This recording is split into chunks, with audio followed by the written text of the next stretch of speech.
Soy el doctor Hernán Hoyos, biólogo, docente y abogado, y vamos a abordar la dimensión de la crisis ambiental. Para empezar a abordar la crisis ambiental, primero tenemos que tener noción de que es una realidad actual, nos está ocurriendo ahora, no es un problema que vamos a tener, lo estamos teniendo, estamos experimentando sus consecuencias. Y a pesar de eso, nosotros tenemos que cuestionarnos qué acciones estamos haciendo, qué es lo que estamos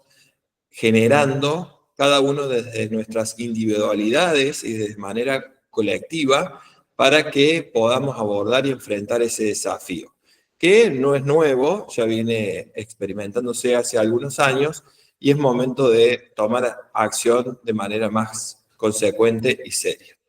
Para eso, en tren de definir algo más la crisis ambiental, para abordarla, tenemos que entender por lo menos esta tríada que estamos viendo en pantalla, que la crisis ambiental surge por un colapso de los ecosistemas debido a un uso no natural o en los términos naturales o en las velocidades naturales de los recursos ambientales que estos ecosistemas tienen, y una consecuente pérdida de la biodiversidad. Iré desarrollando estas dimensiones a lo largo de estas diapositivas. El colapso de los ecosistemas se genera por una pérdida de la biodiversidad. Se está manifestando desde hace algunos años con una velocidad creciente una extinción de las individualidades de los seres vivos, de los elementos vivos de los ecosistemas. Por lo tanto, nosotros sabemos que el ecosistema es el hábitat de estos seres vivos que interactúan directamente con el ambiente físico, que es el agua, el aire y el suelo. Y a partir de esta interacción, el aire, el agua y el suelo también influyen en los seres vivos, se genera la provisión, la gesta y provisión de los servicios ecosistémicos. Al verse alteradas las condiciones de vida de estos seres vivos, los nichos ecológicos de los mismos se empiezan a perder, por lo tanto, los servicios ecosistémicos, el más notorio es la regulación del clima, por la variación de los estados de agregación del agua, en el ciclo del agua, se van distorsionando al menos. También vemos que en el colapso ecosistémico, la deforestación y la degradación del suelo son dos dimensiones muy marcadas, presentes, notorias, ostensibles, en donde una desprovisión de las masas boscosas, producto de la tala masiva, genera erosión y una desertificación, dado que ese manto boscoso herbáceo que sostiene a las matrices de suelo se empieza a perder. Por otro lado, las masas boscosas herbáceas sostienen las masas de agua del ecosistema que por procesos fisiológicos naturales de los árboles van a ir gestionando el balance hídrico del ecosistema en la generación de las precipitaciones. A partir de esto también se genera entonces la crisis del agua. ¿Por qué? Porque las masas de agua presentes en los ecosistemas experimentan contaminaciones debido a distintas acciones antrópicas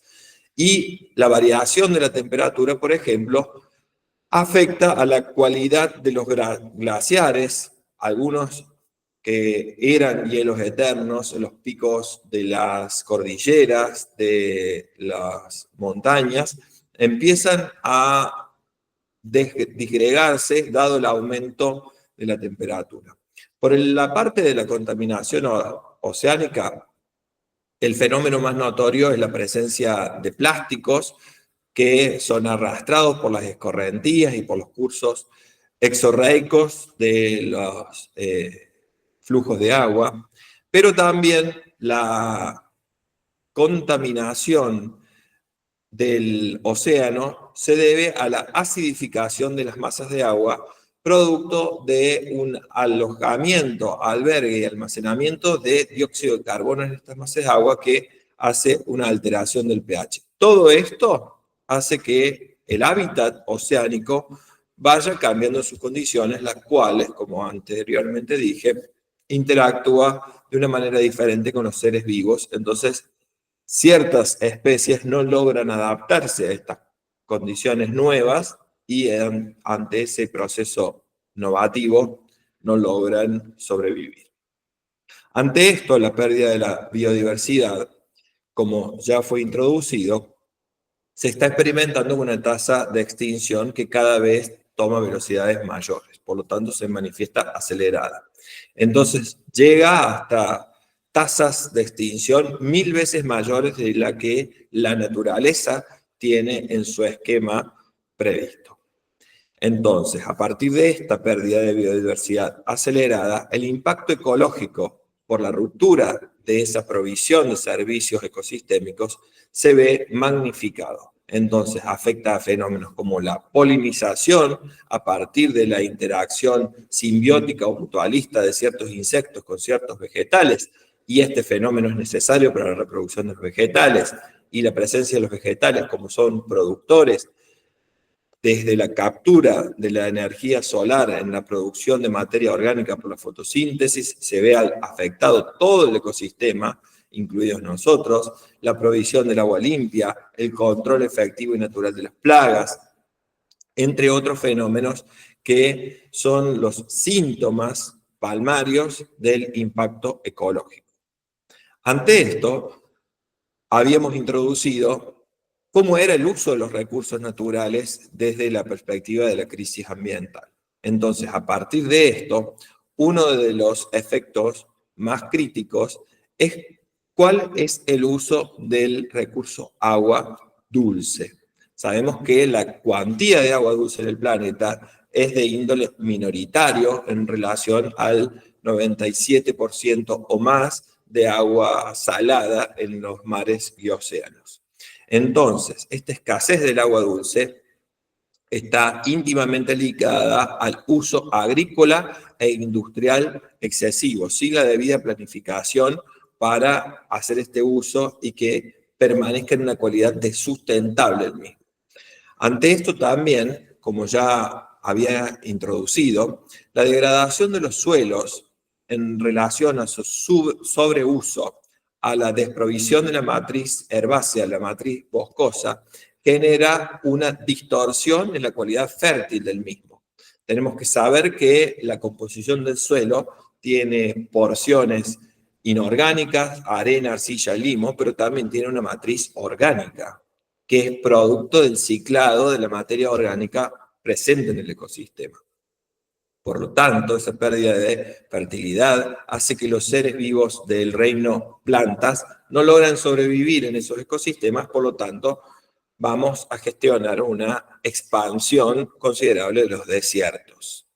Ante esto, como ya también manifesté, la presencia de dióxido de carbono en concentraciones superiores a las naturales hace que se acidifique el medio acuático, por lo tanto, las condiciones del hábitat que experimentan los seres vivos oceánicos se vea distorsionada, además de la presencia de plásticos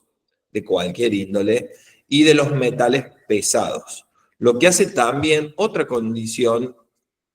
a nivel de consecuencia de la bioacumulación de estos metales en los organismos vivos, que después son, por ejemplo, fuente de alimentación de muchas poblaciones costeras y no costeras. ¿Qué es lo que ocurre en la provincia de Córdoba? En la provincia de Córdoba tenemos un aumento de la deforestación por la soja o por otros cultivos y por la ganadería. No solo por la ganadería per se, sino también por la necesidad de provisión de alimentos para ese ganado, principalmente bovino. Ante esto se manifiesta también en un avance de la frontera agrícola sobre ecosistemas que no tienen una cualidad tan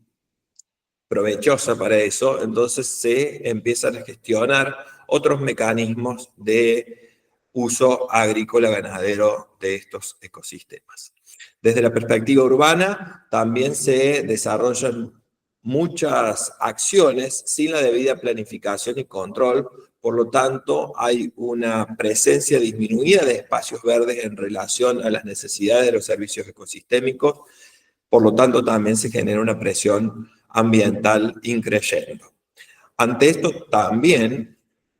al tomar en conjunción el concepto de una autorregulación disminuida del ecosistema en el ciclo del agua, desde la perspectiva de el mantenimiento de las precipitaciones en las cuantías necesarias para cada ecosistema, vamos a estar experimentando fenómenos de sequía que se van a condecir también con incendios forestales que pueden ser ocasionales o intencionales, una falta de control de estos recursos y de estos manejos incidentales.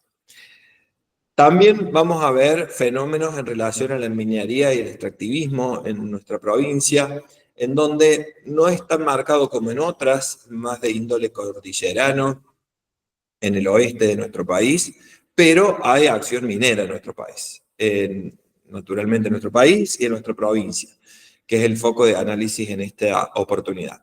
Ante esto, es necesario cuestionarse, preguntarse cómo es el uso del recurso minero y cuáles son los riesgos de contaminación que acarrea este uso de este recurso natural. Ante esto también podemos ver cómo es la gestión de los residuos urbanos e industriales de todos los hogares, industrias y comercios de nuestra provincia, en donde hay que ver cuál es el grado de eficiencia al respecto, la presencia de basurales y vertederos a cielo abierto, no solo desde la perspectiva del uso del recurso, desde la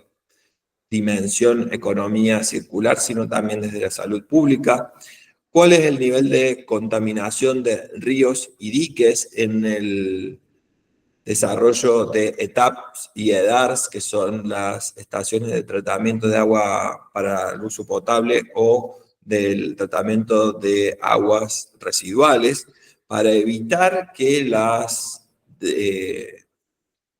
aguas residuales arriben a los cursos de agua que luego por una disposición de cuenca endorreica lleguen a los diques y generen, por ejemplo, procesos de eutrofización que alteran la condición natural de esos espejos de agua.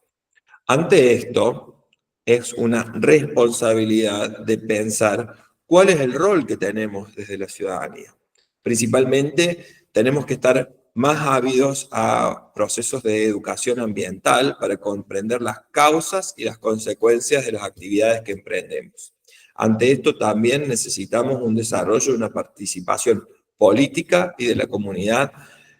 por los mecanismos de las audiencias públicas, de los petitorios, de las organizaciones sociales y no gubernamentales, en los procesos de contralor y de efectivización de las acciones para todo lo que concierne en la dinámica ambiental, ecosistémica, y desde la individualidad generar procesos de consumo consciente, comprando a productores locales para disminuir la huella de carbono, generando un consumo planificado en términos de estrategia, la reutilización de elementos y recursos para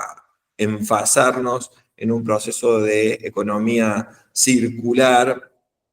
y poder generar menos presión sobre los ecosistemas en la extracción de las materias primas, por ejemplo, entre otras acciones. Ante esto también, desde la individualidad, podemos desarrollar espacios de separación y compostaje de lo que llamamos residuos. Entonces, convertir esa concepción que tenemos sobre lo que son los residuos y que se vuelvan un recurso y dejen de ser basura, dejen de acumularse en basurales y vertederos. Quienes tengan posibilidad también pueden generar desarrollo de huertas urbanas y en espacios verdes, lo cual no solo va a ser un espacio de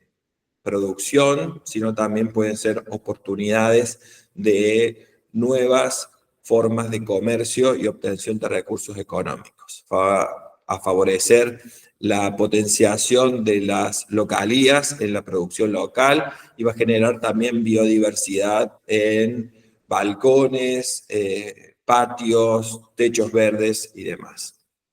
También podemos tener un rol activo como ciudadanos denunciando prácticas contaminantes y alteradoras de los ecosistemas, generando así un control ciudadano activo que nuestro marco legal nos pone también de manifiesto, por ejemplo, en las audiencias públicas. Es notorio desde la última reforma constitucional cuál es el rol que debemos tener en relación a nuestro ambiente sano y sustentable. Pero no solo es algo que tenemos que recibir, sino es algo que nosotros también debemos participar en la medida de nuestras posibilidades en la gestión del mismo. Entonces, como conclusión, el tiempo de actuar es ahora. Lo podemos hacer desde este mismo momento, desde nuestro metro cuadrado de influencia.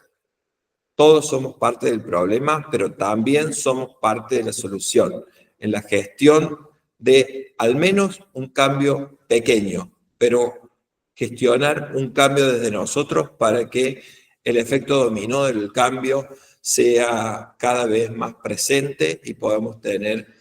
esa manda constitucional de un ambiente sano y sustentable para las nuevas generaciones. La pregunta es entonces, ¿qué vas a hacer vos para revertirla a la situación de la crisis ambiental? Muchas gracias.